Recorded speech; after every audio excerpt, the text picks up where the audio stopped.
આવો પંચમ સ્કંદમાં પ્રવેશ કરીએ. પંચમ સ્કંદમાં 35 અધ્યાયો અને 2104 શ્લોકો છે. ઋષિઓ સુતજીને પ્રશ્ન કરે છે કે ભગવાન કૃષ્ણ તો હરિનારાયણના અવતાર છે, ઈશ્વર છે, તો પણ શિવજી તથા માતા પાર્વતીનું આરાધન એમને શા માટે કર્યું હતું અને આટલી ઉગ્ર સાધના શા માટે કરી હતી?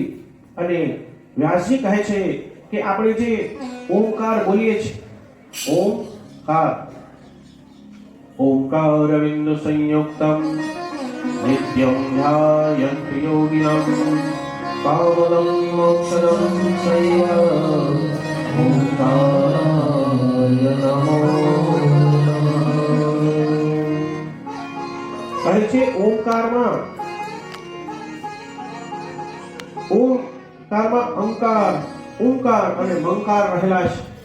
કહે છે કે અ એટલે બ્રહ્માજી, ઉ એટલે વિષ્ણુજી અને મ એટલે શિવજી. અને ઓમકારમાં તમે જોયું હશે અર્ધમાત્રા આવે, અર્ધમાત્રા અને એમાં બિંદુ આવે. એટલે અર્ધચંદ્ર છે એની વચ્ચે જે બિંદુ છે ને એમાં ભગવતી છે. ઓમકાર એ આપણા સનાતન ધર્મનું પ્રતીક છે. અ ઉ મ.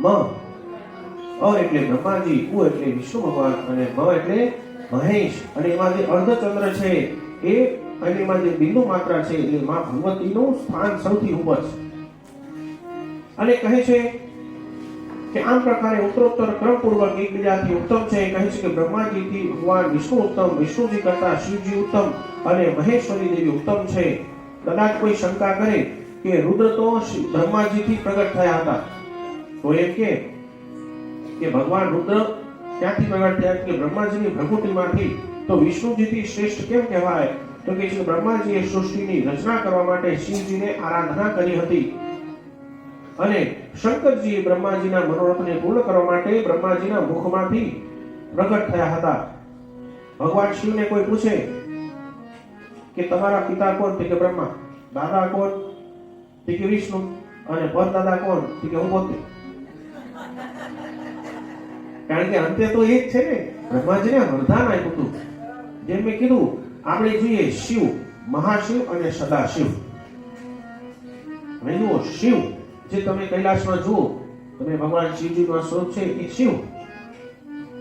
પછી મહાશિવ,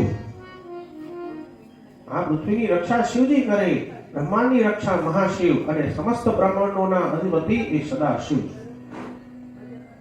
અને શિવ નામનો અર્થ જ કલ્યાણ થાય. શિવ એટલે કલ્યાણ.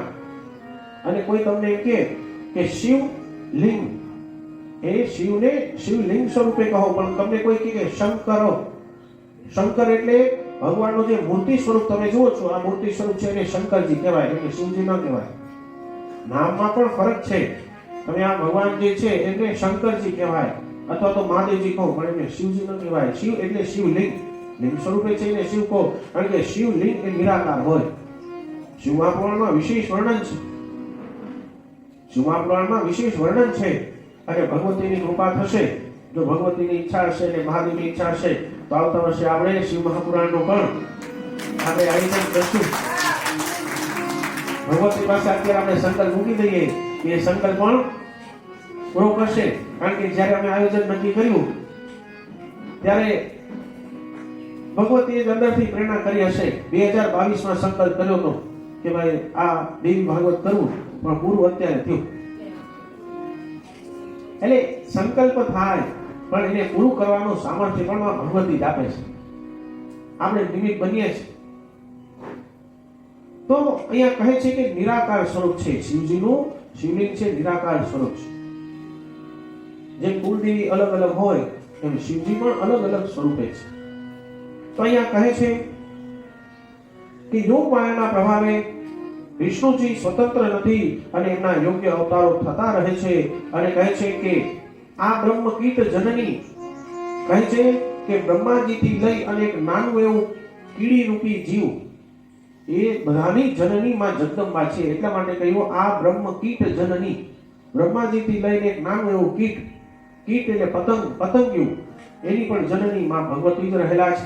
એ પછી દેવ હોય, મનુષ્ય હોય, પશુ હોય, પક્ષી હોય કે કોઈ પણ હોય, એ બધા જ યોગ માયાને વશ છે.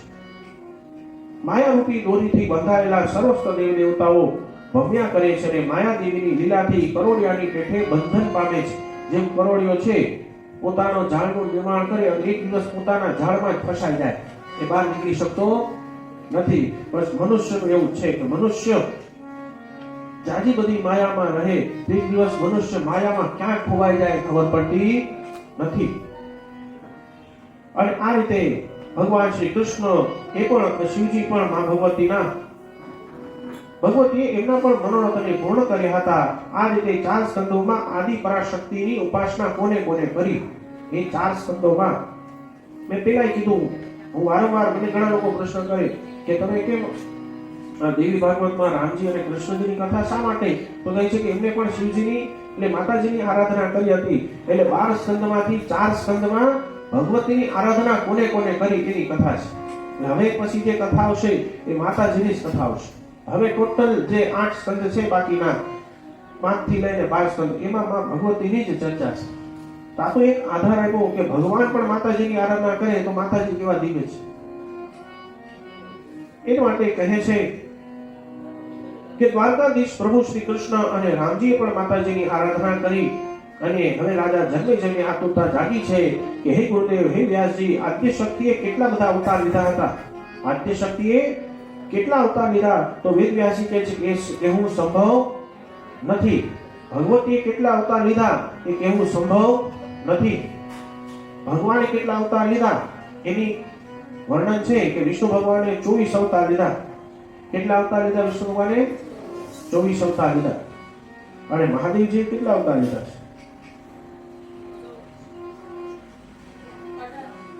ભગવાન શિવે પણ અવતાર લીધા છે. શું મહાપુરાણમાં લખેલું છે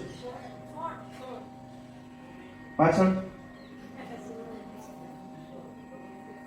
ભગવાન શિવે જેમ વિષ્ણુ ભગવાનના 24 અવતાર શિવ મહાપુરાણમાં છે. આ પ્રશ્ન કરવાનું કારણ તમને એમ થાય કે મહારાજ પ્રશ્ન કરે, પણ પ્રશ્ન કરો તો તમને યાદ રહેશે. જેમ વિષ્ણુ ભગવાનના 24 અવતાર મુખ્ય છે, એમાં એક હનુમાનજી પણ છે, જે ભગવાન શિવના અંશ છે. એક દધી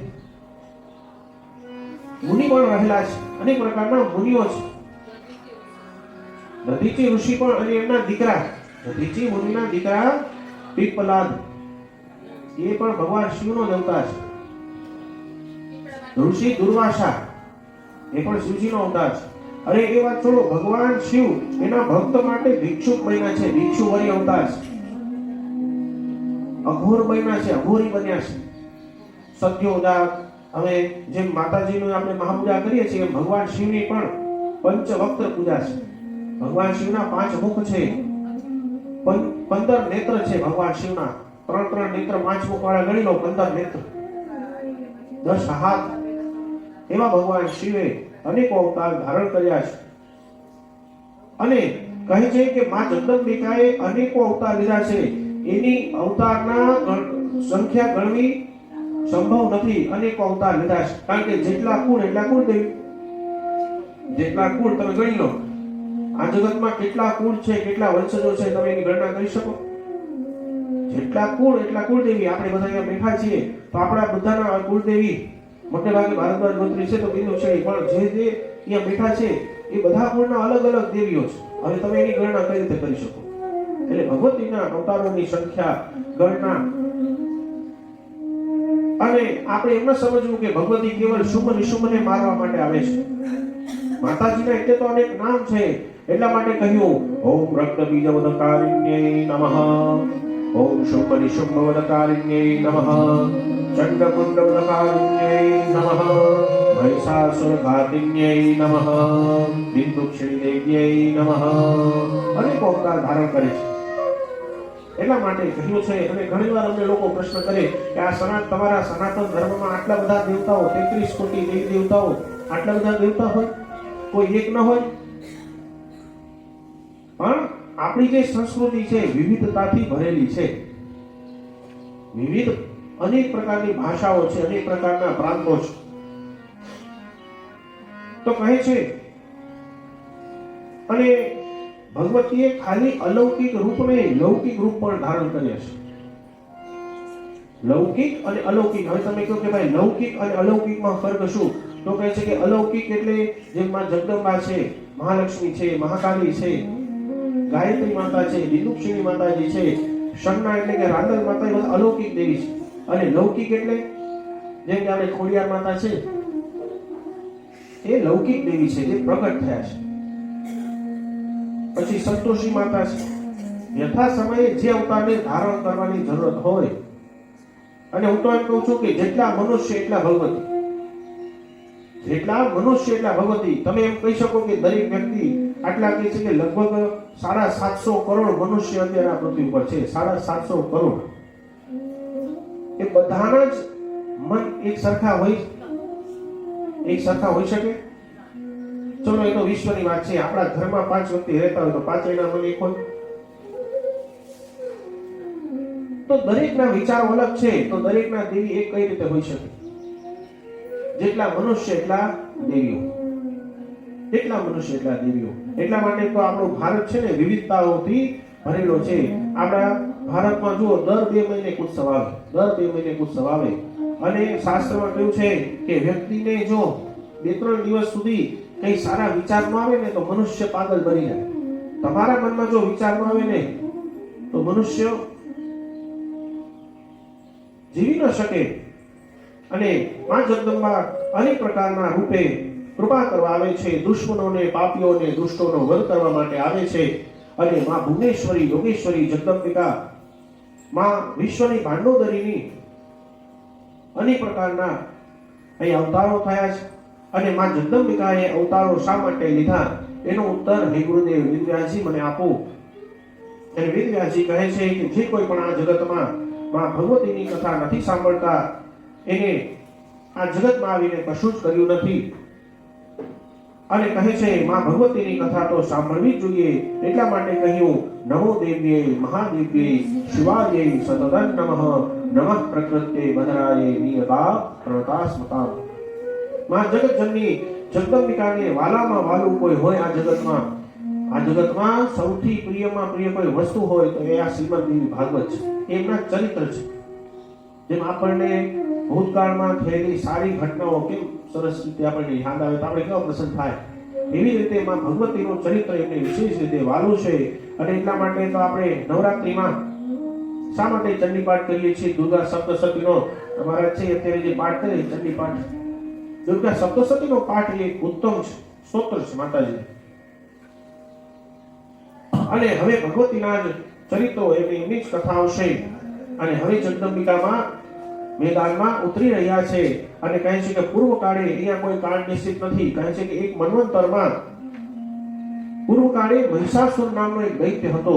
અને અહીંયાથી માં ભગવતીનું એક નામ છે મહિષાસુર મર્દિની સ્તોત્ર, જેનો પાઠ આપણે કર્યો છે. કથાને શરૂઆતમાં આપણે એનો પાઠ કર્યો 2 દિવસ.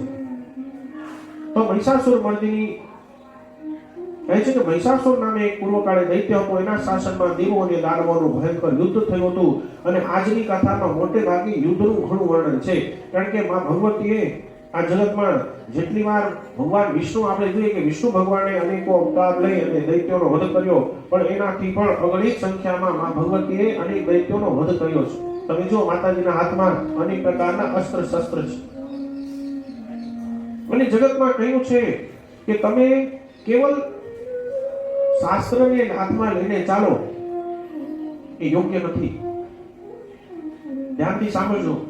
તમે કેવલ શાસ્ત્ર હાથમાં લઈને ચાલો એ યોગ્ય નથી. શાસ્ત્રની સાથે શસ્ત્ર પણ રાખવું જરૂરી છે. તમે માળા કરો છો તો માળાની સાથે ભાલો પણ રાખવું જરૂરી છે. તમે એમ કહો કે હું એકલા ખાલી ભગવતીની માળા કરું અને ભગવાન આવીને મારું રક્ષણ કરે. મને નાલંદા વિદ્યાપીઠ યાદ આવે.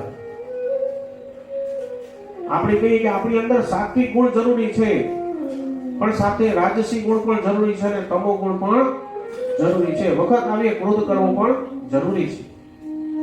નાલંદા યુનિવર્સિટીમાં કહે છે કે 10,000 ગુરુ અને 10,000 વિદ્યાર્થીઓ અને એને ભણાવવા માટે 1,000 ગુરુઓ હતા. અને કહે છે કે 250 વ્યક્તિઓ ઘોડા ઉપર સવાર થઈ અને નાલંદા વિદ્યાપીઠમાં આવી અને એ 10,000 અને 10,000 વિદ્યાર્થી અને 1,000 ગુરુઓનો વધ કરી અને આખી નાલંદા વિદ્યાપીઠને જલાવી દીધી. એ સંભવ છે? 250 માણસો 11,000 માણસોનો વધ કરી શકે? પણ થયું છે. આ સાચી ઘટના છે. તમે ઇતિહાસને ઉપાડીને જુઓ, એ લોકોએ અને સોમનાથમાં પણ એવું થયું હતું, વારંવાર આક્રમણ કર્યું અને એ લોકોએ કીધું કે ભગવાન ભોળાનાથ આપણી રક્ષા કરશે. એમ ન થાય. તમે ખાલી શાસ્ત્રને લઈને ચાલો અને શસ્ત્રાર્થમાં ન રાખો. આપણા એક પણ એવા દેવતા નથી. તમે દરેક દેવતાઓને જોઈ લો, સૌથી સૌમ્યમાં સૌમ્ય કોઈ દેવતા હોય તો એ ગણેશજી છે. ગણેશજીના હાથમાં પણ શસ્ત્ર છે. પણ આપણે શું કર્યું કે શાસ્ત્ર તો લીધા, પણ આપણે બધા શસ્ત્ર છે ભગવાનના હાથમાં આપી દીધા. ભગવાન આપણી રક્ષા કરશે નહીં. યથા સમયે ભગવાન કહે છે કે હું તો આવું જ છું, હું તો છું જ તમારી અંદર. આપણે કઈક ભાઈ સંકલ્પ કર્યો, પણ સંકલ્પ કરવા માટે તમારે કાર્ય તો કરવું પડે ને. સંકલ્પ કર્યાથી કાર્ય થઈ જાય એવું જરૂરી નથી. આપણે અહીંયા આવવું પડે, કથામાં બેસવું પડે, કથા સાંભળવી પડે, પછી માળા કરવી પડે, ભગવતીનું ચિંતન કરવું પડે, તો ભગવતી કૃપા કરે. બાકી તમે એમ કહો કે આપણે તો બેઠા રહીએ અને આપણે બેઠા બેઠા ભોજન આપણે કહીએ કે ભાઈ આપણે પથારીમાં સુએ અને સુતા સુતા ભોજન થાય, ભોજન તમારી પાસે આવી જાય. ભોજન કરવું પડે અને ભોજન કર્યા પછી પણ તમારે ઉદ્યમ કરવો પડે પચાવવા માટે. તો કર્મ કરવું જોઈએ. અને કહે છે કે આ મહિષાસુરે મેરુ પર્વત ઉપર જઈ ઉગ્ર તપસ્યા કરી અને 10,000 વર્ષો સુધી બ્રહ્માજીની તપસ્યા કરી અને બ્રહ્માજી પ્રસન્ન થયા. અને જલ્દી પ્રસન્ન થનાર કોઈ દેવ હોય તે ભોળાનાથ છે, અને ભોળાનાથ પછી કોઈ જલ્દી પ્રસન્ન થતું હોય તે બ્રહ્માજી છે. એક તો એ વયોવૃદ્ધ છે અને પાછા લાગણીશીલ પણ છે. એક વયોવૃદ્ધ છે અને લાગણીશીલ છે, કારણ કે બધાના પિતા છે. બ્રહ્માજીએ કીધું બોલ શું વરદાન જોઈએ, તો મહિષાસુર કે અમરત પામો. બ્રહ્માજી કે બને નહીં, અમરત તો આ જગતમાં કોઈ નહીં પ્રાપ્ત થાય. જે આવ્યો છે, જેને જન્મ લીધો છે, એનું મૃત્યુ નિશ્ચિત છે. કારણ કે જાતસ્ય હિ ધ્રુવોર મૃત્યુ. હે મહિષાસુર તું બીજું કંઈક વરદાન માંગ. તો કહે છે કે યથા મૃત્યુ વયમ નશ્યા તથા ગુરુ પિતામહ. મહિષાસુર કહે છે કે હે પિતામહ, મને તમે મૃત્યુથી નિર્ભય કરો વરદાન આપો. કહે છે કે ન દેવતાઓથી, ન દાનવોથી, ન મનુષ્યથી મરું. બ્રહ્માજી કહે છે કે એવું ન બને, તું બીજું કંઈક માંગ. ત્યારે કહે છે કે બ્રહ્માજી કોઈ એક કામ કરો, એક વરદાન આપો. કોઈ કરુણાવાળી સ્ત્રીના હાથે મારો વધ થાય. કોઈ કરુણાવાળી સ્ત્રીના હાથે મારો વધ થાય. વિચાર કરો, એક તો સ્ત્રી અને ઉપરથી કરુણામય, એ કોઈનો વધ કરે? તો બ્રહ્માજી કે તું ભલે વરદાન માંગ, પણ મરવું તો પડશે. બ્રહ્માજીએ તથાસ્તુ કીધું. એ કરુણાવાળી કોઈ સ્ત્રીના હાથે એનો વધ થાય. તમે કોઈ માતાને કહો કે એના દીકરાને મારે, એ મારશે? સંભવ. પણ આ તો જગત જનની છે, જગદંબાના અનેક અવતાર છે. યથા સમયે એ રક્ષા પણ કરે છે અને દંડ પણ આપે છે. જેમ નાનું બાળક હોય, જાજુ તોફાન કરતું હોય તો માતા એને ખીજાય પણ કરે. અહીંયા યશોદા ભગવાન કૃષ્ણને ઢોળીને બાંધ્યા છે, આટલા બધા પ્રિય છે છતાં પણ મહિષાસુર આ વરદાન માંગ્યું અને બ્રહ્માજીએ કહ્યું કે તારું મૃત્યુ કોઈ સ્ત્રીના હાથે થશે. આમ કહી બ્રહ્માજી અંતર્ધ્યાન થયા અને ધીમે ધીમે તે આખી પૃથ્વીનું શાસન કરવા લાગ્યો. અને કહે છે કે આની ઉત્પત્તિ કઈ રીતે થઈ અને આને મહિષાસુર કઈ રીતે કહેવાય છે. મહિષાસુર શા માટે? તો કહે છે કે મહિષનો અર્થ થાય પાડો અને મહિષીનો અર્થ થાય ભેંસ, મહિષ. વ્યાસજી કહે છે કે સાંભળો, પૂર્વકાળે દનુ નામે દૈત્ય હતો. એના બે દીકરા હતા, રંભ અને કરંભ. આ કથા ચંડીપાઠમાં પણ છે. ચંડીપાઠમાં કથા આપેલી છે, મહિષાસુરના વધની કથા. આ બંને ખૂબ શક્તિશાળી હતા અને દનુથી જ બધા દાનવો થયા. અને કહે છે કે કશ્યપ મુનિની 13 પત્નીઓથી જ આ સમસ્ત સંસાર ભરાયા છે. રંભ અને કરંભને ત્યાં કોઈ સંતાન ન હતું, એટલા માટે રંભ અને કરંભ પંચનદના પવિત્ર જળમાં તપ કરે છે અને માં ભગવતી જગદંબિકાની તેઓ સાધના કરે છે. અને સાધનાનો નિયમ છે કે તમે ઊંડે જઈ અને તપસ્યા કરો તો કોઈ વિઘ્ન ના આવે. આ કરંભ જળમાં તપ કરવા લાગ્યો અને રંભે પંચાગ્નિની વ્યવસ્થા કરી. ઇન્દ્રદેવને આ ન ગમ્યું અને કહે છે કે ઇન્દ્રદેવે એક વરાહનો અવતાર વરાહ રૂપે આવી અને કરંભના પગ પછાડી પગ ખેંચી એને પછાડ્યો અને અહીંયા એનું મૃત્યુ થયું. અને ભાઈના મૃત્યુના સાંભળી અને રંભને દુઃખી થયો અને એ સમયે અગ્નિમાં પોતાનું મસ્તક હોમવા માટે તૈયાર થયો. અને અગ્નિદેવે પ્રગટ થઈ અને કહ્યું કે તું તારું મસ્તક હોમીશ નહીં, આત્મહત્યા કરવી પાપ છે. અને હું અત્યારે તને વરદાન આપવા માટે આવ્યો છું. બોલ તારે શું વરદાન જોઈએ? તો કહે છે કે મને એવો ઉત્તમ પુત્ર આપો કે જે ત્રણેય લોક ઉપર શાસન કરે, અજય બને અને ઈચ્છા રૂપ પ્રમાણે પોતાની ઈચ્છા પ્રમાણે અનેક રૂપોને ધારણ કરી શકે. ત્યારબાદ અગ્નિદેવે વરદાન આપ્યું. બ્રહ્મ પોતાની રાજધાનીમાં પાછો આવે છે અને એને ત્યાં યક્ષોની વસ્તી હતી અને એના રાજ્યમાં ઘણી બધી સમૃદ્ધિ હતી. અને ઘણીવાર શું બને, કહે છે કે જાજી બધી સંપત્તિ વિપત્તિ લઈને પણ આવે છે. કારણ કે સંપત્તિ અને વિપત્તિ સાથે જ હોય. સંપત્તિ અને વિપત્તિ જાજી બધી હોય ત્યારે વ્યક્તિને નબળો બનાવી દે છે. અને કહે છે કે આજે બધાના શરીર નબળા પડી રહ્યા છે, કારણ કે લોકોને જ્યાં જવું હોય ત્યાં વાહન, સ્કૂટર, થોડે દૂર જવું હોય તો પણ લોકો વાહન. તેનાથી લોકોને શારીરિક મહેનત રહી નહીં અને લોકોને હાથ પગના દુખાવા થયા છે. શાસ્ત્રમાં આયુર્વેદમાં કહ્યું છે કે 40 પછી જો તમે ચાલો નહીં તો ક્યાંય ચાલશો નહીં. એટલા માટે કહ્યું છે કે જ્યારે જ્યારે સમૃદ્ધિ આવે ત્યારે વિકૃતિ પણ આવે. અને કહે છે કે સમૃદ્ધિ આવે ત્યારે માં ભગવતી જગદંબિકાની વિસ્મૃતિ થઈ જાય. અને કહે છે કે આ સમસ્ત સંસાર દુઃખાલય છે. દુઃખ હોય ત્યારે આપણે માં જગદંબાનું આરાધન કરીએ, પણ સુખ હોય ત્યારે માં ભગવતીનું આરાધન કરો. એક ઉત્તમ સાધન છે. અને અત્યારે આપણા જીવનમાં સુખ દુઃખ બંને છે, પણ સુખના સમયે જો તમે ભગવતીનું આરાધન કરો ને તો માં જલ્દી પ્રસન્ન થાય. કારણ કે દુઃખમાં તો બધા યાદ કરે, સુખમાં કોઈ યાદ કરતું નથી. અને કહ્યું છે કે શ્રીમદ દેવી ભાગવતની કથામાં તમે આવો, પણ આ તો ક્યાંક ને ક્યાંક આપણા જીવનમાં કષ્ટ છે તો માતાજીનું સ્મરણ થાય. અને કહ્યું છે કે આખી દુનિયાનું સુખ તમારી સાથે છે અને જેવું દુઃખ આવે ત્યારે કોઈ તમારી સાથે નહીં રહે, ત્યારે માં ભગવતી આપણી સાથે રહે છે. એટલે ભગવતીનું ચરણ શરણ કરવું, ગ્રહણ કરવું જોઈએ. એટલા માટે શાસ્ત્રમાં કહ્યું છે કે સુખ કે સબ સાથી, દુઃખ મેં ન કોઈ. એના માટે કવિએ બહુ સરસ સુંદર મજાનું ભજન કહ્યું છે. આવો થોડી ક્ષણ માટે શરણ કોઈ શરણા હોય તેમાં ભગવતી છે અને ભગવતીના ચરણે જવાથી આપણા જીવનમાં સુખની વૃદ્ધિ થાય છે. એટલા માટે સુખમાં તમે ભગવતીને યાદ કરો તો ભગવતી અવશ્ય પ્રસન્ન થાય છે.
કે દુઃખમાં તો ભગવતીના શરણે બધા જ જાય છે. જો બધાની જેમ આપણે ચાલવું હોય તો પછી જીવનમાં જે આખું જગત જેમ જીવે છે એમ જીવવું.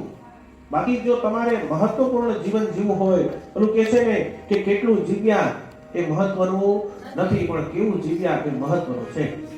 આદિગુરુ શંકરાચાર્યજી કેવલ 32 વર્ષની ઉંમરમાં ચારે દિશાઓમાં મઠની સ્થાપના કરી અને પુનઃ સનાતન ધર્મની સ્થાપના કરી અને ભગવાન શિવ પોતે શંકરાચાર્ય બનીને આવ્યા હતા.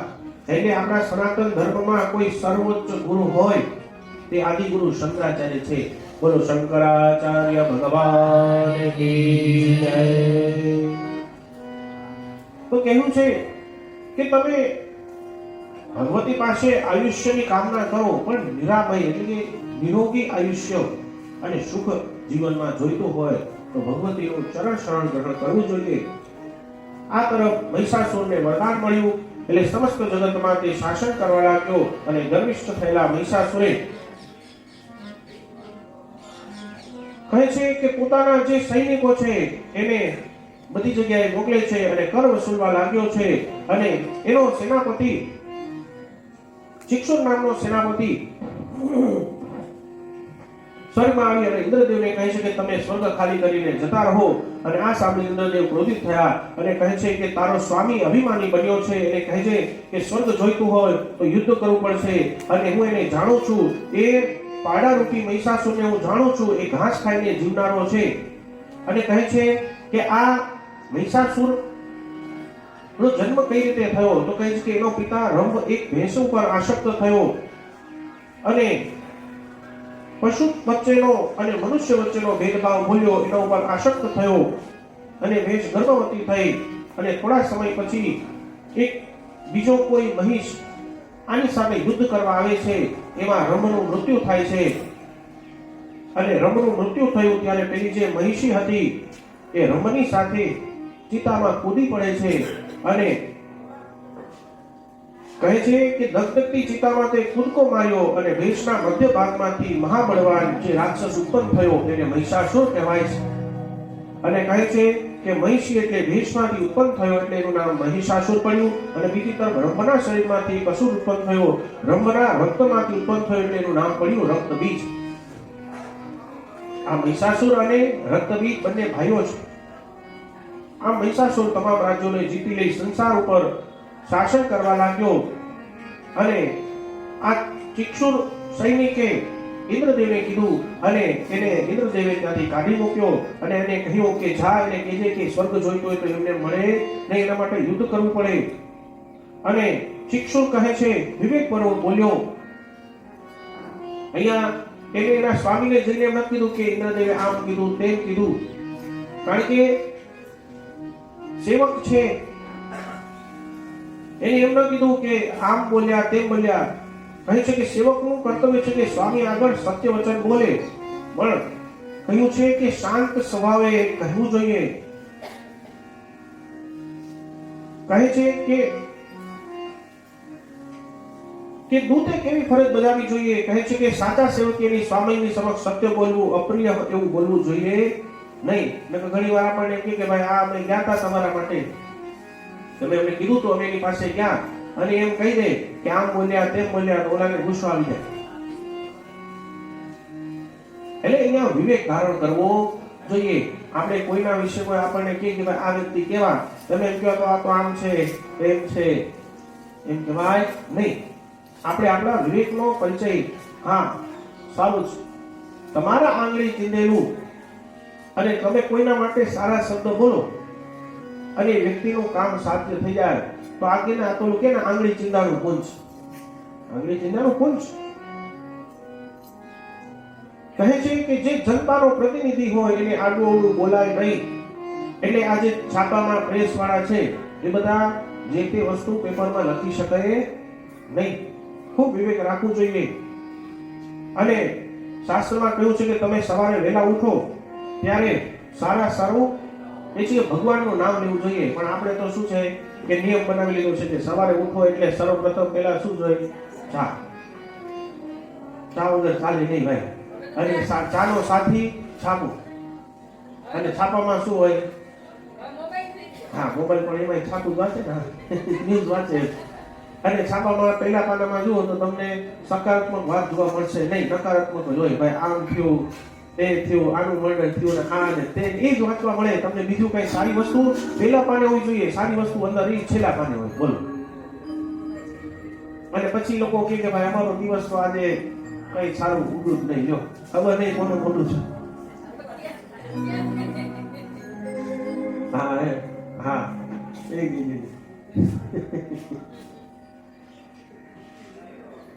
એટલે શાસ્ત્રમાં કહ્યું છે તમારે સવારે જો તમારો દિવસ સારો કરવો હોય તો સર્વપ્રથમ સ્નાન કરી અને ભગવાનનું નામ લ્યો અને 10 વાગ્યા પછી છાપું લ્યો ને તો ચાલે. છાપું વાંચવાનું ના નથી પાડતો, તમને ભાઈ મારે છાપું વાંચવાનું ના પડે, ના નહીં, પણ સવારે 7 નહીં 10 વાગે તમારી દિનચર્યાનો પ્રારંભ ભગવાનના નામથી, માતાજીના નામથી કરો. અને પછી કહેજો કે પોઝિટિવિટી આવે કે નહીં. તો અહીંયા કહે છે કે ચિક્ષુરે પોતાની સેવકૃતિ બજાવી અને મહિષાસુરની સમક્ષ આ બધી રહસ્ય વાતો કહી અને અહીંયા મહિષાસુર ગુસ્સે થયો છે અને ક્રોધિત થયો અને યુદ્ધ કરવા માટે તૈયાર થયો છે અને કહ્યું કે પાતાળમાંથી અને પર્વતોમાંથી મુખ્ય દૈત્યોને બોલાવી લાવો અને દૈત્ય ગુરુ શુક્રાચાર્યને પણ બોલાવો અને મહિષી તથા રંભનો પુત્ર મહિષાસુર અજય છે અને કહે છે કે કરુણાવાળી કોઈ સ્ત્રી જ મારી શકે છે અને કહે છે કે ધર્મશાસ્ત્રો કહે છે દેવતાઓ અહીંયા કહ્યું છે કે કોઈને સ્વામી બનાવવો હોય ને તો સ્વામી બનાવવામાં પણ વિચાર કરવો જોઈએ, જેને તેને સ્વામી બનાવાય નહીં. દેવતાઓ દેવગુરુ બૃહસ્પતિના શરણે જાય છે અને વિચાર વિમર્શ કરે છે અને કહે છે કે જાણ્યા જોયા વિના તમે જોડાઈ જાવ તો દુઃખી થાવ, બીમાર ન હો અને દવા લ્યો તો પછી બીમાર પડવું પડે. અને દેવગુરુ અહીંયા કહે છે કે હાર અને જીત તો પ્રારબ્ધના વશમાં છે. બુદ્ધિમાન પુરુષોનું કર્તવ્ય છે કે ધીરજ રાખવી. અત્યારે ધીરજ રાખો, આસ્થા રાખો, કંઈક તથ્ય નીકળશે. કહે છે કે જે થાય, કહે છે કે કર્મનો કોઈ દિવસ ત્યાગ કરાય નહીં. જે થાય તે થાય એમ કહીને બેસાય નહીં. કાર્ય સિદ્ધ થાય ક્યારે થાય તો કે પુરુષાર્થ કરવો પડે. પુરુષાર્થ કરો તો જ કાર્ય સિદ્ધ થાય. અને જગતમાં તો શું છે કે ક્યારેક અતિ નિર્ધન ક્યારેક સુખી થઈ જાય, ક્યારેક મૂર્ખને મિષ્ટાન પણ મળે, ક્યારેક બુદ્ધિશાળીને બટેકા પણ મળે. એટલે ક્યારેક કોનો સમય બદલાઈ જાય, ક્યારેક કાયરો વિજયશ્રીને પ્રાપ્ત કરે, ક્યારેક શૂરવીરોને પરાજિત મળે. અને કહ્યું છે કે અહીંયા આખી ફિલોસોફી બતાવી છે કે જ્યાં સુધી પ્રાણ છે ત્યાંથી સુધી ભૂખ અને તરસ છે. બાકી શરીરમાં પ્રાણ નથી તો પછી કઈ શરીરને કઈ ફિલિંગ નથી. અને કહ્યું છે કે મનથી જ શોક અને મોહ થાય. અને છેલ્લે કીધું કે ઘડપણ અને મૃત્યુના શરીર સાથે સંબંધ છે. અને કહ્યું છે કે 6 પ્રકારના વિકારો બતાવ્યા છે. પહેલા 2 વિકારો પ્રાણના છે, ભૂખ અને તરસ. બીજા 2 વિકારો મનના હર્ષ અને મોહ, હર્ષ, શોક અને મોહ. અને બીજા 2 વિકારો શરીરના છે, ઘડપણ અને મૃત્યુ. આમ 6 વિકારો રહિત કલ્યાણ રૂપ આત્મા છે અને પ્રકૃતિ અને વિકૃતિ મારાથી અલગ જ છે. આમ બૃહસ્પતિ કહે છે. અને જે આ રહસ્યને જાણી લે છે એ મમતા રહી થઈ જાય અને આત્મતત્વને જાણી લે છે. અને આત્મતત્વ તો કેવું છે તો કહે છે કે આત્મા અમલ સાક્ષી અચલ. આત્મા કોને કહેવાય તો કહે છે કે અમલ મન વિનાનો છે. આત્મા સૂચિ એટલે કે પવિત્ર છે. અને માં જગદંબિકા પરમ તત્વ છે. અને હે દેવતાઓ, પરમ તત્વને જાણવું હોય તો મમત્વ રહી થઈ જાવ. આ તો ચાલતું જ રહેવાનું, પણ મનુષ્યએ પોતાનું કર્તવ્ય કોઈ દિવસ મૂકવું જોઈએ નહીં. અને સંન્યાસીનું સાચું ભૂષણ જ્ઞાન છે. બ્રાહ્મણોનું સાચું ભૂષણ સંતોષ છે. જે ઐશ્વર્યની અભિલાષા હોય એને સાચું ભૂષણ શત્રુઓનો નાશ છે. અને જન્મેજય કહે છે કે સંન્યાસીઓનું સાચું ભૂષણ જ્ઞાન છે. અને જ્ઞાની સંન્યાસી હોય અને જ્ઞાનના માર્ગથી મોક્ષના માર્ગે લોકોને લઈ જાય. અને કહે છે કે જે બ્રાહ્મણ અસંતોષી બીજા દ્રષ્ટા, જે બ્રાહ્મણ અસંતોષી હોય એનો નાશ બહુ જલ્દી આવે છે. એટલે હે દેવતાઓ, તો તમારે ઐશ્વર્યને પ્રાપ્ત કરવું હોય તો શત્રુનો નાશ કરો અને ડરો નહીં. મારા આશીર્વાદ છે, હું રક્ષોકના મંત્ર દ્વારા તમારું રક્ષણ અવશ્ય કરીશ. એટલા માટે રક્ષોકનો મંત્ર છે ઓમ રક્ષોહ વિશ્વાચરેખણી રવિયો નિમયો હતે ધોણે સદસ્તમા સદત. આ રક્ષોકનો મંત્ર છે. અને કહ્યું છે કે ઉતાવળે કોઈ કાર્ય કરાય નહીં. કોઈ પણ કાર્ય કરો ધીરજથી કરવું. અને આ બધા વિચારો કરી અને સમસ્ત દેવતાઓ, બ્રહ્માજી, વિષ્ણુ ભગવાન ગરુડ ઉપર, શંકરજી નંદી પર, ઇન્દ્ર ઐરાવત હાથી પર, અને બધા જ અહીંયા કહે છે કે સમસ્ત દેવી દેવતાઓ અહીંયા યુદ્ધ કરવા માટે તૈયાર થાય છે. અને કહે છે કે ચાલો મહિષાસુર સાથે આપણે યુદ્ધ કરવાનું છે. અને કહે છે કે આગળ જતા બધા રાક્ષસોની મદનમસ્ત સેના સામે મળી છે અને મહાભયંકર યુદ્ધ કર્યું છે. અને કહે છે કે સેનાપતિ ચિક્ષુરે ઇન્દ્રદેવ તરફ 5 બાણ છોડ્યા છે અને ઇન્દ્રદેવે તે બાણોને કાપી નાખ્યા છે. અને ઇન્દ્રદેવે ચિક્ષુરના હાથી પર વજ્રઘાત કર્યો અને હાથી પર મૃત્યુને પામ્યો છે. અને એ પછી વિડાલ નામનો દૈત્ય ઇન્દ્રદેવ સાથે ગુસ્સે થઈ યુદ્ધ કરે છે. અને ઇન્દ્રદેવના પુત્ર જયંતે યુદ્ધ કરવા લાગ્યા છે. અને ઘનઘોર યુદ્ધ થયું છે. ઢોર નગારા વાગવા લાગ્યા છે, રણશિકા વાગવા લાગ્યા છે. દેવો અને દાનવો યુદ્ધ માટે સજ્જ થઈ ગયા છે. મહિષાસુર ક્રોધિત થઈ અને આવ્યો છે. બાણો, તલવારો અને મુશળો લઈ, શક્તિઓ પક્ષી લઈ અને કહે છે એક પણ દેવતા બાકી ન રહેવા જોઈએ. મહાભયંકર યુદ્ધ થયું છે અને દાનવો અસ્ત્ર શસ્ત્રો લઈને નીકળી પડ્યા છે.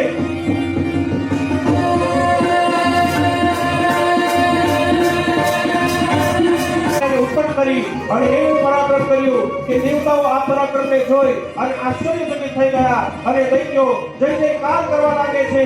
અને મહિષાસુર ઘણીવાર પાડો બની જાય, ઘણીવાર હાથી બની જાય અને દેવતાઓ સાથે યુદ્ધ કરે છે. આ બધું જોઈ અને દેવતાઓ આશ્ચર્યચકિત થઈ ગયા છે.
મહિષાસુરે એવું પરાક્રમ દેખાડ્યું, રાજ્ય સ્થાપી દીધું, ઇન્દ્રાસન પર બેસી અટ્ટહાસ કરી અને બોલવા લાગ્યો છે કે હવે આ ગાદી મારી છે. બીજી તરફ દેવતાઓ ઘણા સમય સુધી ગુફામાં રહ્યા છે અને ભગવતીને પ્રાર્થના કરે છે. અને બ્રહ્માજી પાસે ગયા અને બ્રહ્માજીને કીધું દેવતાઓએ કે હે બ્રહ્માજી, શું તમને અમારા ઉપર દયા નથી આવતી? તો કહે છે કે ચાલો આપણે વિષ્ણુજી પાસે જઈએ. વિષ્ણુજી પાસે ગયા તો કહે છે કે શંકરજી પાસે જઈએ. અને બ્રહ્માજીને દેવતાઓ કહે છે કે હે બ્રહ્માજી, તમે આ મહિષાસુરને આવું વરદાન આપ્યું શા માટે? એ અમને પરેશાન કરે છે. અને એ પછી ઇન્દ્રદેવે ઇન્દ્રાણીને કહ્યું કે આ મહિષાસુરનો વધ કેવલ એક સ્ત્રીથી થશે, શું તમે આ કરી શકશો? ત્યારે ઇન્દ્રાણી કહે છે કે ના, મારાથી આ બધું થાય નહીં. ત્યારે દેવતાઓ કહે છે કે ચાલો હવે આપણે વૈકુંઠમાં જઈએ. વૈકુંઠમાં જાય છે ત્યારે વિષ્ણુ ભગવાન કહે છે કે મહિષાસુરનો વધ કોઈ કરુણાવાળી સ્ત્રીના હાથે જ સંભવ છે. એટલા માટે આપણે બધાએ હવે માં ભગવતીના શરણે જવું જોઈએ અને એ જ મહિષાસુરનો વધ કરવાનો માર્ગ બતાવશે. અને સમસ્ત દેવ દેવતાઓએ માં જગદંબિકાની સ્તુતિ કરી છે, પ્રાર્થના કરી છે. યા દેવી સર્વભૂતેષુ માતૃરૂપેણ સંસ્થિતા નમસ્તસ્યૈ નમસ્તસ્યૈ નમસ્તસ્યૈ નમો નમઃ. અને વિષ્ણુ ભગવાનના કહ્યા મુજબ સમસ્ત દેવી દેવતાઓએ પોતાની શક્તિને એકત્રિત કરી અને ભગવતીને પ્રાર્થના કરી, હે ભગવતી, તમે પ્રગટ થાવ. અને એ સમયે બ્રહ્માજીમાંથી એક મહા તેજપુંજ ઉત્પન્ન થયું અને તેજપુંજ લાલ કલરનું હતું. ત્યારબાદ શંકરજીમાંથી શ્વેત કલરનું એટલે કે સફેદ કલરનું તેજપુંજ ઉત્પન્ન થયું. અને કારણ કે ભગવાન શિવનો કલર કેવો છે, વર્ણ કેવો છે? કર્પૂર ગૌરમ કરુણાવતારમ સંસારસારમ ભુજગેન્દ્રહારમ સદા વસંતમ હૃદયારવિંદે ભવાની સહિતમ નમામિ. કર્પૂર ગૌરમ, જે કપૂર જેવો જેનો વર્ણ છે, કપૂર જેવા એકદમ શ્વેત છે. એ પછી ભગવાન હરિનારાયણમાંથી એક શ્યામ પુંજ ઉત્પન્ન થયું અને એ પછી ઇન્દ્રદેવમાંથી રંગબેરંગી અને સમસ્ત દેવ દેવતાઓમાંથી અનેક પ્રકારના તેજપુંજ ભેગા થયા અને હિમાલય જેવો મોટા પર્વત જેવો તેજનો એક મોટો ઢગલો ઉત્પન્ન થયો અને એ જોઈ અને બધા વિસ્મિત થાય છે અને જોતામાં તેજ પુંજે આકાર લીધો અને એ તેજ પુંજમાંથી માં ભગવતી અષ્ટાદશ ભુજા એટલે કે આજે તમે માતાજીનું જે સ્વરૂપ જોઈ રહ્યા છો અષ્ટાદશ એટલે 18 હાથ વાળા માતા મહાલક્ષ્મી આજે પ્રગટ થયા છે. બોલો મહાલક્ષ્મી માતાજી અષ્ટદશાવતારિણી મહાલક્ષ્મી માતાજી જય. સમસ્ત દેવ દેવતાઓના અંશમાંથી માં ભગવતી આ ભગવતી કેવા હતા તો કે 18 હાથ વાળા છે. માતાજી 3 વર્ણ વાળા છે. માતાજીનું મુખ કેવું છે તો કે એકદમ શ્વેત છે અને માતાજીની આંખો એકદમ કાળી, હોઠ લાલ છે, આંખો એકદમ કાળી છે. અત્યંત અલૌકિક અલંકારોથી સુશોભિત એવા માતા મહાલક્ષ્મીજી જરૂર પડીએ ત્યારે 1000 હાથ વાળા પણ થઈ જાય, જરૂર પડીએ 8 હાથ વાળા પણ થઈ જાય અને એવા સમસ્ત દેવ દેવતાઓના અંશમાંથી માતાજી પ્રગટ થયા. અને ભગવતીનું સ્વરૂપ કેવું છે આપણે બિંદુક્ષરી માતાના દર્શન કરીએ અને આપણે એમના દર્શન કરીને આપણે પ્રસન્ન થાય કે માં ભગવતી કેવા સુંદર લાગે છે. અને ભગવતી નું વર્ણન કહે છે કે ભગવતીના કેશ ખૂબ લાંબા અને સુવાળા છે, મેઘ જેવા કાળા અને મનોહર છે. ભગવાન શંકરજીના તેજમાંથી માતાજીનું મસ્તક ઉત્પન્ન થયું. મહિષાસુર મર્દિની છે એ બધા દેવતાઓના અંશમાંથી પ્રગટ થયા છે. અગ્નિદેવના તેજથી માતાજીના 3 નેત્ર થયા. એ નેત્રો કાળા, લાલ અને સફેદ 3 રંગોથી સુશોભિત હતા. એટલે માતાજીના 3 નેત્ર છે, લાલ, સફેદ અને શ્યામ. સંધ્યામાંથી ભગવતીની સુંદર ભમરો થઈ. વાયુના તેજથી 2 કાન, કુબેરના તેજથી નાક, પ્રજાપતિના તેજથી માતાજી નું તેજ અને વિષ્ણુ ભગવાનના તેજથી માતાજીના 18 હાથો થયા છે. અને કહે છે કે આમ અનેકાનેક તેજથી માતાજીના શ્રીઅંગો ઉત્પન્ન થયા. એ સમયે માતાજીના મુખ ઉપર દિવ્ય પ્રસન્નતા હતી અને મંદ મંદ માતાજી મુસ્કાઈ રહ્યા છે. એ સમયે શિવ સમુદ્રે માતાજીને લાલ કલરના વસ્ત્રો આપ્યા છે. અને વસ્ત્ર એવા છે કે જે કોઈ દિવસ મેલા ન થાય, એ દિવ્ય વસ્ત્રો હતા. આપણને થાય કે સીતા માતા લંકામાં રહ્યા તો માતાજી સીતાજીએ જે વસ્ત્ર ધારણ કર્યા હતા એ દિવ્ય હતા કે જે કોઈ દિવસ મેલા ન થાય. વિશ્વકર્મા દેવે દિવ્ય હાર અને ચૂડામણી અને કડા અને બાજુબંધ આપ્યા છે. મહાસાગરે સુંદર રત્નોની કંઠી અને તેજસ્વી રત્નજડિત વીંટીઓ અર્પણ કરી છે. વરુણ દેવે વૈજયંતી માળા આપી છે. વિષ્ણુ ભગવાને 1000 આરાવાળું સુનામ નામનું ચક્ર અને માતાજીના હાથમાં જે ત્રિશૂળ છે શિવજીએ અર્પણ કર્યું છે. અને કહે છે કે આમ અનેકાનેક દેવતાઓએ માતાજીને અસ્ત્ર-શસ્ત્રો અર્પણ કર્યા અને કહ્યું, હે ભગવતી 7 શ્લોકોમાં સુંદર સ્તુતિ કરી છે અને હે શિવજીના પત્ની, હે શિવા, હે ઉમા, હે કલ્યાણી, હે શાંતિ, હે પુષ્ટિ, આપને અમારા વારંવાર વંદન છે. અને ભગવતી બોલ્યા કે હે દેવતાઓ, બોલો તમારે શું વરદાન જોઈએ છે? અને કહે છે કે મહિષાસુર અધર્મી છે, આપ એનો નાશ કરો. આ સાંભળી માતાજી મંદ મંદ મુસ્કાવા લાગે છે. અને એ સમયે માતાજીએ કહ્યું કે મહિષાસુર પોતાના કારણે નોતરી રહ્યો છે અને અટ્ટહાસ પૂર્વક માં ભગવતીએ ખૂબ જ ઊંચા સ્વરે મહાલક્ષ્મીજીએ ગર્જના કરી છે અને જેનાથી પૃથ્વી અને સમુદ્રો ખળબળવા લાગ્યા છે. અને માતાજીની આ ભયંકર ગર્જનાથી દૈત્યો કંપી ગયા અને સુમે ઉપર પોતાના સ્થાનેથી ખસી ગયો અને સમસ્ત દેવી દેવતાઓ રાજી થઈ ગયા અને જય જયકાર કરવા લાગ્યા છે. બોલો મહાલક્ષ્મી માતાજી જય. તો આવો માં ભગવતી અષ્ટાદશ પૂજા રૂપે મહાલક્ષ્મીજી પ્રગટ થયા છે. અને માતાજીને શું વધારે પ્રિય છે?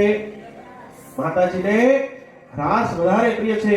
અને આપણો સમય પણ થઈ ગયો છે, બરાબર 1.5 કલાક છે. આપણી કથાનો રોજનો ક્રમ છે કે 5 વાગે એટલે આપણે રાસ રમવાનો. અને આવતીકાલે બીજું પણ કહેવાનું કે આવતીકાલે સવારે 9 થી 11:30 આનંદના ગરબાનું અહીંયા વ્યવસ્થા કરી છે. આનંદનો ગરબો થવાનો છે.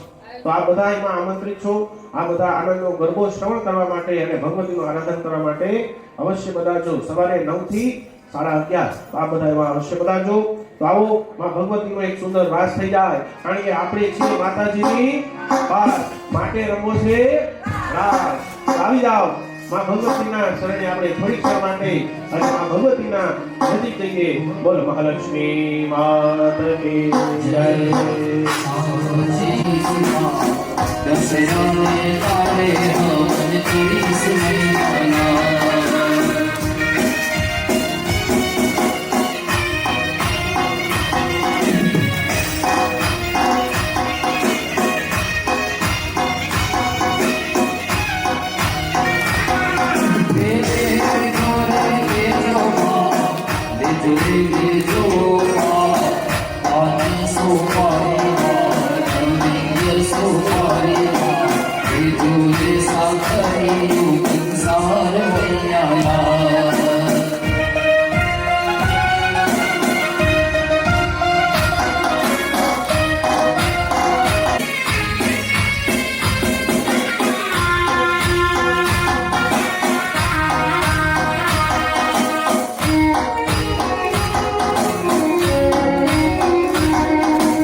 એ કથા બતાવી અને સમસ્ત દેવ દેવતાઓ માં ભગવતીનો જય જયકાર કરે છે અને આ જય જયકારને સાંભળી માં ભગવતી મહાલક્ષ્મીજી પ્રસન્ન થયા અને સમસ્ત દેવ દેવતાઓને કહ્યું કે હે દેવતાઓ તમે નિર્ભય થઈ જાઓ, ચિંતા કરવાનું કોઈ કારણ નથી, હું અહીંયા તમારું રક્ષણ કરવા માટે આવી છું, એટલે હે દેવતાઓ તમે ચિંતા ન કરશો. અને માં ભગવતીએ એવી ભયંકર ગર્જના કરી કે આ ગર્જનાથી મહિષાસુર પણ ધ્રુજી ઉઠ્યો અને કહે છે કે આ કોણ છે, આ દેવી કોણ છે, આ ભયંકર અવાજ કોને કર્યો છે? કહે છે કે લઈ આવો એને મારી પાસે, કોણ છે આ? અને મહિષાસુરે મોકલેલા દૂતો માં ભગવતીને આવી અને જુએ છે અને આ ભગવતીને જોઈ અને કહે છે કે સર્વ અલંકારોથી યુક્ત અને અસ્ત્ર શસ્ત્રથી સુસજ્જિત અને અત્યંત મનોહર એવા કોઈ 18 હાથવાળા મહાદેવી ઉત્પન્ન થયા છે અને આ ભયંકર ગર્જના એમની છે અને દેવી દેવતાઓ એમનો જય જયકાર કરી રહ્યા છે અને એમના ભયંકર સ્વરૂપને જોઈને તે પાછા આવ્યા છે અને એ દેવી શૃંગાર વીર હાસ્ય, રૌદ્ર અને અદ્ભુત આવી પંચરસોથી પરિપૂર્ણ યુક્ત છે. તો આવા અદ્ભુત રૂપને આજથી પહેલા આવા કોઈ દેવીને અમે જોયા જ નથી, એવા મહાદેવી કોઈ પ્રગટ થયા છે. ત્યારે મહિષાસુર બોલ્યો કે એ સુંદર સ્ત્રી સાથે તમે યુદ્ધ ન કરો, એની સાથે સામ દામ દંડ ભેદની નીતિને તમે અપનાવો અને સ્ત્રીને મારી પાસે લઈ આવો. હું એને પટરાણી બનાવીશ. અને ત્યાંથી નીકળ્યા છે અને ભગવતી પાસે આવ્યા છે અને પ્રણામ કરીને બોલ્યા કે હે દેવી, તમે કોણ છો? અમારા સ્વામી મહિષાસુરે અમને મોકલ્યા છે. અમારા સ્વામી મહિષાસુર જગત વિજેતા છે. આ સમસ્ત જગત એમના ચરણોમાં છે. તે દેવતાઓને જીતનારા છે, તેઓ અજય છે અને અમે તમને લેવા આવ્યા છીએ. તમે જેમ કરશો અમે એમ કરીશું. હે મંગળની આપ આજ્ઞા કરો. અને માં ભગવતી અટ્ટહાસ કરી અને ગર્જના કરી હસવા લાગ્યા અને બોલ્યા કે હું દેવતાઓની માતા મહાલક્ષ્મી છું. દૈત્યોનો નાશ કરવા માટે હું અહીંયા પ્રગટ થઈ છું અને તારા સ્વામી મહિષાસુરનો વધ કરવા માટે જ મારું પ્રાગટ્ય થયું છે. હું પ્રગટ થઈ છું અને હું એકલી જ છું. મારી પાસે કોઈ સૈન્ય નથી. મારી પાસે કોઈ સૈન્ય નથી. તારા સ્વામીને કહેજે કે એને જીવતું રહેવું હોય તો આ બધું છોડીને અહીંયાથી જતો રહે. અને હું એને જો પાતાળમાં નહીં જાય તો હું એનો અહીંયા વધ કરી દઈશ. અને મારો સ્વભાવ દયાળુ છે, મારામાં કરુણા છે. અને એ મહિષાસુરને ખબર નહીં પડે કે ક્યારે યમલોકમાં પહોંચી જશે. અને આ બધી વાતો સાંભળી મંત્રીઓ હસવા લાગ્યા કે હે દેવી, ક્યાં તમે કોમળ સ્ત્રી અને ક્યાં મારા દાનવરાજ? મહિષાસુર સંપૂર્ણ રાજ્ય તથા મહિષાસુર પર સંપૂર્ણ તમારો અધિકાર રહેશે.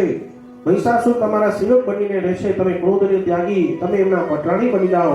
આ બધું સાંભળીને ભગવતી બોલ્યા કે હે દુષ્ટ, હું શાસ્ત્રની મર્યાદા અનુસાર ચાતુર્યનો આશ્રય લઈને ઉત્તમ સામ કહું છું. કહે છે કે તારા સ્વામીને કહેજે કે એનામાં પશુ બુદ્ધિ છે અને બુદ્ધિ વગરનો મનુષ્ય જ કોઈ સ્ત્રીના હાથે મૃત્યુ માગે. આ જગતમાં એને બુદ્ધિમાનીનું કોઈ કાર્ય કર્યું નથી. જો તે આટલો જ અજય હોય તો એને બ્રહ્માજી પાસેથી આવું વરદાન શું કામ માંગ્યું? કોઈ સ્ત્રીના હાથે એનો વધ થાય. આવું સૂર્ય માટે આવું મૃત્યુ ઘૃણિત છે. તું એને સમજાવજે, તું દૂત છે એટલે હું તને મારતી નથી. તું એથી જતો રહે. અને દૂત છે મહિષાસુર પાસે જઈને સર્વ વૃતાંત કહે છે અને બોલ્યા કે તે અતિ ગર્વિત છે અને કહે છે કે પાડા સાથે કોઈ સ્ત્રી કઈ રીતે લગ્ન કરી શકે? અને એ સમયે મહિષાસુરના મંત્રીઓ સાથે એને મંત્રણા કરી અને કહે છે કે એ મહારાજ, એક સ્ત્રીનો ભય તમને શોભતો નથી. તમે મહાપરાક્રમી છો. અને આ સાંભળી દુર્ધય દૈત્ય બોલ્યો કે આપ મને આજ્ઞા કરો, બાણો ભરે હું એનો નાશ કરીશ. અને માર્ગમાં એ બોલ્યો કે કંઈક અમંગળ ઘટિત થવાનું છે અને માર્ગમાં ચાલે છે. અને મહિષાસુરે તામ્ર નામના દૈત્યને યુદ્ધ માટે મોકલ્યો અને સૈન્ય લઈને નીકળે છે. અને તામ્રને થાય છે કે કંઈક અઘટિત થશે. અને ત્યાં જઈને કહે છે, ત્યાં જઈને જુએ છે તો માં ભગવતી મહાલક્ષ્મી સિંહ ઉપર બેઠા છે. હાથવાળા માતાજી બેઠા છે. અને એને કહે છે કે તમે મારા સ્વામીને પતિ બનાવી લો. અને માતાજી કહે છે કે હું ફરી વાર કહું છું, તું એથી ચાલ્યો જા. અને એ સમયે પણ માતાજી ભયંકર ગર્જના કરી છે અને એનાથી દૈત્યો કંપી ગયા. અને તામ્રની સાથે માતાજીએ યુદ્ધ કર્યું છે. અને યુદ્ધ કરવા આવ્યા અને એ સમયે બે દૈત્યોએ માતાજી સાથે આવીને યુદ્ધ કર્યું અને બાણોની વર્ષા કરી, ગદાનો પ્રહાર કર્યો. અને માં ભગવતી ત્રિશૂળ લઈ અને નીકળ્યા છે અને યુદ્ધ કરે છે. અને ચારે તરફ મહાભયંકર યુદ્ધ થયું. ચારે તરફ હાહાકાર થયો અને માં ભગવતી ત્રિશૂળના એક પ્રહારથી બાષ્કળનો વધ થયો અને દુર્દરનું દુર્મુખનું મસ્તક કાપી નાખ્યું. આ જોઈને દૈત્ય સેના ગભરાઈ અને